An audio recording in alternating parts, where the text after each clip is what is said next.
కార్తీక్ వేసిన ప్లాన్‌తో నిజం మొత్తం బయటపెట్టిన పారిజాతం. షాక్‌లో జ్యోత్స్న. ఇంతకు కార్తీక్ ఏం ప్లాన్ వేశాడు? మరి కార్తీక్ వేసిన ప్లాన్‌తో జో పారిజాతం నిజం బయటపెట్టడం ఏంటి? జ్యోత్స్న దేనికి షాక్ అయింది? ఇదంతా కూడా వీడియోలో చూసి తెలుసుకునేద్దాం. కార్తీక దీపం ఇది నవవసంతం. రాబోయే కథలో జరగబోయే సన్నివేశాల గురించి ముందుగా తెలుసుకోవటానికి వీడియోని లైక్ చేసి ఛానల్ను సబ్స్క్రైబ్ చేసి పక్కనే ఉన్న బెల్ ఐకాన్లో ఆల్ ట్యాప్ చేయండి. మొత్తం మీదకి చూసుకున్నట్లయితే కనుక పారిజాతం శౌర్య విషయంలో చేసిన పనికి శివనారాయణ అయితే దీప వంట చేయదు, నువ్వే వంట చెయ్యి అని చెప్పేసేసి పారిజాతానికి పనిష్మెంట్ ఇచ్చాడు. ఇక పారిజాతం వంట మొదలు పెడుతుంది. సూపర్వైజర్గా కార్తీక్ని పెడతాడు. ఇక కార్తీక్ 100కి 100 మార్కులు వేస్తేనే నువ్వు ఆ రోజుతోటి పని ఆపొచ్చు, లేకపోతే కనుక ఖచ్చితంగా రేపు కూడా నువ్వే వంట చేయాలి అని చెప్పి శివనారాయణ చెప్పిన మాటలతో పారిజాతానికి కంగారు వస్తుంది. ఇక వంట అయితే చేస్తుంది, కానీ ఏం ఉపయోగం? పారిజాతం వంటలకు అస్సలు కార్తీక్ ఇంప్రెస్ అవ్వడు.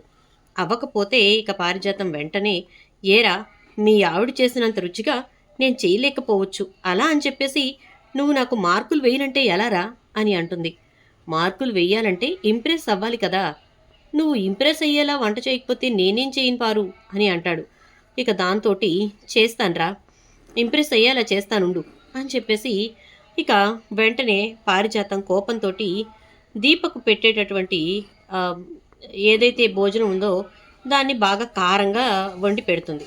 దాంతో ఇక దీప ఇబ్బంది పడుతూ అది తినలేక తింటూ ఉంటే ఇక అప్పుడు కార్తీక్ అది తిని పారిజాతం మారదు అని చెప్పి అర్థం చేసుకుని, నిన్ను ఎలా దారిలోకి తీసుకురావాలో అలాగే తీసుకొస్తాను, నీలో మార్పు తీసుకురావాలనుకుంటే నువ్వు మారవు అని అర్థమైపోయింది అని చెప్పేసి పారిజాతం ఫోన్కి ఒక ఫోన్ చేపిస్తాడు కార్తీక్. ఆ ఫోన్ కాల్ రావడంతో పారిజాతం చాలా కంగారు పడిపోతూ ఉంటుంది. కార్తీక్ వచ్చి, ఏంటి తెగ కంగారు పడుతున్నావు పారు అని అంటాడు. ఏమీ లేదురా అంటూ గబగబా ఆటో తీసుకుని ఎక్కడికో బయలుదేరుతుంది. అలా వెళ్తున్నటువంటి పారిజాతం వెనకాలే వెళ్తాడు కార్తీక్ అయితే. అలా వెళ్ళేసరికి ఇక అక్కడ పారిజాతం ఎవరితోనో మాట్లాడుతూ ఉంటుంది. అలా మాట్లాడుతున్నటువంటి పారిజాతాన్ని చూసి, ఏంటి పారు ఎవరితో మాట్లాడడానికి ఇక్కడికి వచ్చావు, వీళ్ళెవరు అని అంటూ ఉండేసరికి, ఏమీ లేదులే, ఇప్పుడు నువ్వు నన్నెందుకు ఫాలో అవుతూ వచ్చావు అని అంటుంది. అనేసరికి, నువ్వు కంగారుగా వస్తుంటే ఏమైందో, నీ కొడుకు కోసం తప్ప ఎవరి కోసం నువ్వు అంత కంగారుగా పరిగెత్తవు కదా అని చెప్పేసేసి డౌట్ వచ్చి వచ్చానులే, నువ్వేమో ఇక్కడ ఎవరితోనో గబగబా వచ్చి బాతకాని పెట్టావు, ఎవరు పారు అని అడుగుతాడు. ఇక కార్తీక్ అయితే, ఎవరైతే నీకెందుకు అన్నాను కదరా, ఎవరైతే నీకెందుకు, నువ్వెళ్ళు అని చెప్పి పంపించేస్తుంది. ఇక కార్తీక్ అలా వెళ్ళడంతో పారిజాతం అక్కడి నుంచి బయలుదేరిపోతుంది. కార్తీక్ అప్పుడు మళ్ళీ పారిజాతం ఎవరినైతే కలిసిందో వాళ్ళ దగ్గరికి వస్తాడు. ఎవరు మీరు, ఎందుకు మా పారు అంత కంగారు పడుతూ మీ దగ్గరికి వచ్చింది అని చెప్పేసి అడిగేసరికి, నేను సైదులు కూతుర్ని అని చెప్పి చెప్తుంది. సైదులు అంటే అనగానే, మీ అమ్మమ్మ గారు చాలా సంవత్సరాల క్రితం మా నాన్నతో ఒక పని చేయించింది, కాకపోతే మా నాన్న ఆ పని చెయ్యబోతూ తన ప్రాణాలు కోల్పోయాడు. ఆ విషయం మాకు తెలిసి మేము ఈవిడ గారిని నిలదీసేసరికి అప్పటి నుంచి మాకు అన్నీ ఆవిడే చూసుకుంటుంది అని చెప్పి చెప్తారు. అవునా, ఏం చేయించింది పారు అని అడిగేసరికి, అది చెప్పమని చెప్పి మాటిచ్చాము అంటుంది ఆ సైదులు కూతురు.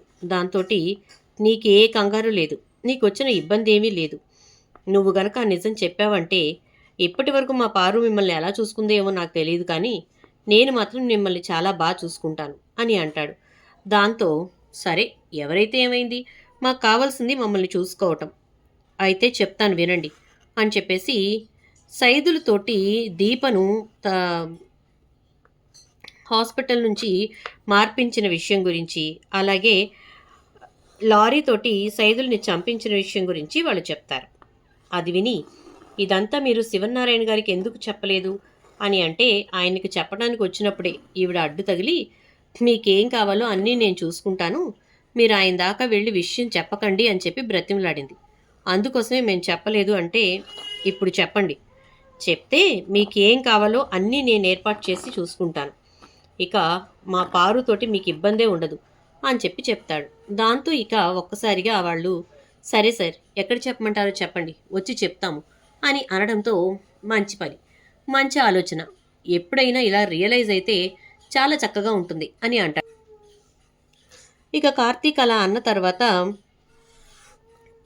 వాళ్ళు కార్తీక్తో పాటు రావడానికి ఒప్పుకుంటారు. అలా ఒప్పుకోవడంతో కార్తీక్ వాళ్ళని తీసుకుని శివనారాయణ దగ్గరికి వస్తాడు.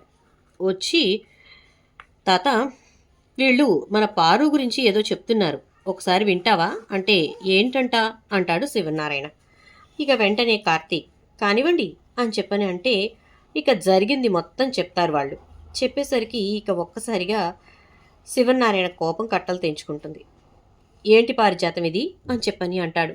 అది కాదండి, వాళ్ళు ఏదో డబ్బుల కోసం మీకు అబద్ధాలు చెప్తున్నారు అని అనేసరికి అవునా, డబ్బుల కోసం అబద్ధాలు చెప్తున్నారా, మరి ఇన్ని సంవత్సరాల నుంచి నువ్వే వాళ్ళని పోషిస్తున్నావని వాళ్ళకి కావాల్సినవన్నీ నువ్వే చూసుకుంటున్నావని చెప్తున్నారు, అదేంటది అని అంటే అవన్నీ అబద్ధాలే, ఎవరో వాళ్ళకి డబ్బులు ఇచ్చి ఇలా చెప్పిస్తున్నారు అని అనగానే అసలు నువ్వు ఆ రోజు ఏం చేశావో మొత్తం చెప్తే బాగుంటుంది, నీ గురించి వాళ్ళు మొత్తం చెప్పేశారు అంటాడు శివనారాయణ. దాంతో ఇక ఏం మాట్లాడాలో అర్థం కాక అదేం కాదండి, అదేం కాదు అని చెప్పి చాలా ఎలా అయినా సరే నమ్మించే ప్రయత్నం చేస్తుంది. కానీ ఇక అక్కడ శివనారాయణ వినదలుచుకోడు. దాంతో ఇక పారిజాతానికి ఈ విషయం అర్థమైపోయి అవునండి నేను తప్పు చేశాను, సైదులతోటి ఈ ఇంటి వారసురాల్ని తీసుకువెళ్ళి చంపేయమని చెప్పాను అని చెప్తుంది. దాంతో ఇక శివనారాయణ నువ్వు అలాంటి పని చెయ్యాలి అని చెప్పి ఎందుకు అనుకున్నావు, మరి నా మనవరాలు ఎక్కడా అని చెప్పని అడిగేసరికి ఇక అప్పుడు శివనారాయణతోటి పారిజాతం అయితే నిజం చెప్తుంది. మీ మనవరాలు ఎక్కడుందో నాకు తెలియదు, కానీ నా మనవరాల్ని ఇక్కడ ఉంచాను నేను అని చెప్పేసరికి ఇక శివనారాయణ కోపంతో కట్టలు తెంచుకొని నీలాంటి దానికి ఆశ్రయం ఇచ్చి ఆదరించాను చూడు, నాది తప్పు, నా ఇంటి వంశాంకురానికి ఇలాంటి గతి పట్టిస్తావా అని చెప్పేసేసి శివనారాయణ చాలా కోపంగా ఊగిపోతూ పారిజాతాన్ని బయటకు గెంటేసేసి గేటు వేసేయమని చెప్పి కార్తీక్ చెప్తాడు. కార్తీక్ అయితే తాత మీ మనవరాలు ఎక్కడుందో పారుకి తెలిసేమో అడిగి చూడు, ఒకవేళ తెలుసు అంటే మీ మనవరాల్ని తీసుకొస్తే పారు ఇంట్లోంచి వెళ్లాల్సిన అవసరం ఉండదు కదా అని అనేసరికి ఇక వెంటనే అవసరం లేదు, ఇంత చేసిన తర్వాత గ్రానీని ఇక్కడ ఉంచాల్సిన అవసరం లేదు అంటే ఆ మాట చెప్పడానికి నువ్వెవరు, నా మనవరాలు ఎవరో నేను తెలుసుకుని అప్పుడు నా మనవరాల్ని నేను తీసుకొచ్చుకున్న తర్వాత నిన్నేం చేయాలో చూస్తాను అని చెప్పని అంటాడు. నేనేం చేశాను తాత, ఆవిడేం చేసిందో ఏంటో నాకేమైనా తెలుసా ఏంటి అని చెప్పి ఏదో చెప్పబోతుంటే నీకన్నీ తెలుసని నాకు తెలుసు జ్యోత్స్న అంటాడు ఇక శివనారాయణ. ఒక్కసారిగా షాక్ అవుతుంది ఇక జ్యోత్స్న అయితే. అసలు శివనారాయణకి వీళ్ళొచ్చి చెప్పకముందే విషయం ఎలా తెలిసింది, మరి అలా తెలిసిన శివనారాయణ ఆ విషయం గురించి పారిజాతాన్ని అడగకుండా ఎందుకు కూరుకున్నాడు, మరి ఇదంతా కూడా రాబోయే ఎపిసోడ్స్లో చూద్దాం. వీడియో నచ్చితే లైక్ చేసి వీడియోని అయితే షేర్ చేయండి. అలాగే ఛానల్ని సబ్స్క్రైబ్ చేసుకోండి. పక్కనే ఉన్న బెల్ ఐకాన్లో ఆల్ ట్యాప్ చేయడం మాత్రం మర్చిపోకండి. Thank you.